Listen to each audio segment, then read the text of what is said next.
Today is Sunday, Palengke Day. Tara, samahan niyo akong ayusin yung aking mga pinamalengke kaninang umaga. Ang mahal-mahal na talaga ng mga bilihin ngayon. Ito nga pinamili ko ay worth 3,000.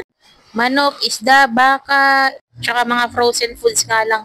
Wala pang mga gulay dito tsaka mga condiments. Ang tanong, kailan kaya giginhawa ang buhay ng bawat Pilipinong kagaya natin? Lalo na't halos lahat nagsusumikap pero parang lagi pa rin kulang.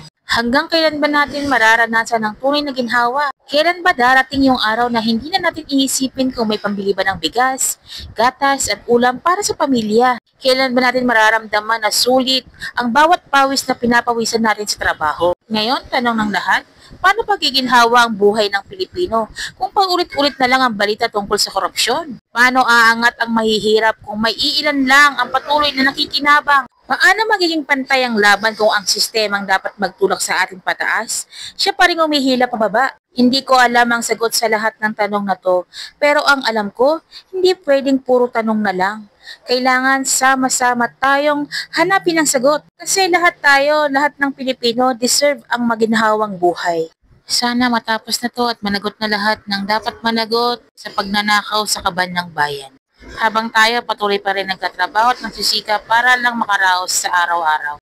Yun lang muna guys, masyado lang madrama ang lola nyo. Basta laging yung tandaan, kapag battery problem, kami ang battery lifesaver nyo.